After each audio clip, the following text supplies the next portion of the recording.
In Pittsburgh's airport, there's a train that runs underground to carry passengers between terminals. It was built to move thousands of people an hour. For years now, it's been switched off, sitting in the dark. That train tells you almost everything about what happened to America's biggest airports. Places like Pittsburgh, Cincinnati, and St. Louis were once huge gateways to the world, with hundreds of flights a day. Then the airlines packed up and left. Here's how these giants rose, why they fell, and the strange second lives some of them found. Let's start with Pittsburgh. In the 1990s, Pittsburgh International was a powerhouse, the beating heart of US Airways. It had a shiny terminal with 75 gates and its own underground train to move the crowds. At its best, it had over 500 flights leaving every single day and more than 20 million travelers a year. Then it all came apart. After the airline industry fell into crisis in the early 2000s, US Airways went bankrupt, not once, but twice. It slashed its Pittsburgh flights, blaming high costs and cheap arrivals. Travelers dropped from nearly 10 million to under 7 million. Half the gates went dark, whole sections shut down. But Pittsburgh's story has a happy twist. The city realized it didn't need a giant hub airport anymore. It needed a smart, right-sized one. So it spent big, tore down the old setup, and built a brand new terminal that finally opened in late 2025. Cheaper airlines like Southwest, Frontier, and Spirit moved in. And travelers came back, hitting nearly 10 million in 2024, the airport's best numbers since its hub days. Pittsburgh proved an airport can lose its hub and still thrive. Next, Cincinnati. For years, this airport was a major hub, first for Northwest Airlines, then Delta.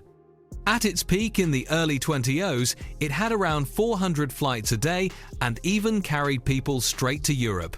Then, in 2008, Delta and Northwest merged. And when two big airlines become one, they don't need two nearby hubs. Delta moved its focus to Detroit and Minneapolis instead. Cincinnati's flights got chopped, its crowds shrank. So, how did Cincinnati survive? It stopped chasing passengers and started chasing packages. Today, it's one of the biggest cargo airports in the whole country, a major base for Amazon Air and DHL. Those shipping giants brought steady money and a whole new purpose. Passenger flights have slowly recovered too, sitting around 9 million a year, helped by budget airlines. Cincinnati didn't die. It just changed jobs. Now St. Louis, maybe the saddest fall of all. Back in the 1980s and early 1990s, St. Louis Lambert was a top 10 airport in America, home base for a famous airline called TWA. At its peak, it moved over 30 million people a year. But TWA slowly ran out of money, and in 2001, American Airlines bought it. American already had bigger hubs in Chicago and Dallas, so it didn't really need St. Louis. The flights vanished fast. Passenger numbers crashed from over 30 million down to 15 million. The last flights to Europe disappeared. But even St. Louis found stable ground. The flights vanished fast. Passenger numbers crashed from over 30 million down to 15 million. The last flights to Europe disappeared. But even St. Louis found stable ground. It stopped trying to be a connecting hub and became a solid local airport instead. Budget airlines like Southwest grew there. And here's the good news. In 2024, it welcomed almost 16 million passengers, its best year in over 2 decades. It even added a new direct flight to New York.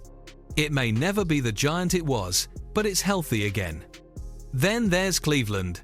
For decades, Cleveland Hopkins was a hub, first for Continental, then United after the two merged in 2010. At its peak, it handled close to 9 million travelers a year. But right after that merger, United decided it didn't need Cleveland. It had bigger hubs in Chicago, Newark, and Denver. So it cut Cleveland's connecting flights, and the crowds fell below 6 million. Locals were heartbroken to lose their easy direct flights. Cleveland's fix was simple but steady. It leaned on budget airlines, especially Frontier, to bring in fresh routes and cheap fares. It upgraded its terminals and welcomed more cargo shippers too. It's not a hub anymore, but it's found a comfortable role as a handy local airport in a good location. Now here's the most surprising story of them all. Anchorage, Alaska. For a long time, Anchorage was a key stop for planes flying between America and Asia. Why? Location. It sits almost exactly halfway between the two, so planes stop there to refuel. But then, aircraft got better. New twin-engine jets like the Boeing 777 and 787 could fly all the way across the Pacific without stopping. Just like that, Anchorage lost its reason to exist for passengers. Planes simply flew right over it. But Anchorage turned its location into a superpower for a different kind of traveler: cargo. That same halfway spot that once refueled passenger planes now refuels freight planes packed with online orders. Today, Anchorage is one of the busiest cargo airports on the entire planet. Giants like FedEx and UPS run massive operations there, moving thousands of packages every hour between Asia and America. The passengers left, but the packages made it richer than ever. So what do all these stories have in common?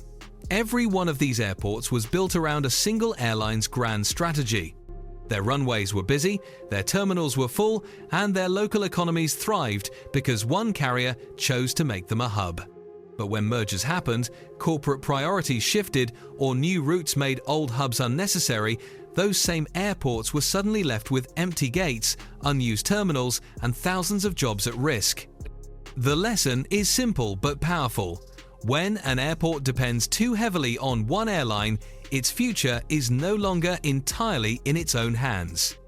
But here's the part that often gets overlooked. None of these airports simply accepted defeat. Pittsburgh transformed itself into a modern airport focused on local travelers instead of connecting passengers. Cincinnati and Anchorage embraced cargo operations, attracting companies like Amazon and DHL that created entirely new sources of economic growth. St. Louis and Cleveland reinvented themselves as strong regional airports, welcoming more competition and offering travelers lower fares than they had during their hub days. Their stories remind us that aviation is constantly evolving. Today's booming hub can become tomorrow's quiet terminal, not because of a local failure, but because of decisions made hundreds or even thousands of miles away in corporate boardrooms. Yet these airports also prove something remarkably hopeful. Infrastructure can be repurposed, communities can adapt, economies can find new opportunities. They may never reclaim the exact role they once played, but they can build a different future, one that is often more resilient than the one they lost. And perhaps that's the most fascinating journey in aviation. Not the rise of a hub, but the remarkable ability to recover after its fall.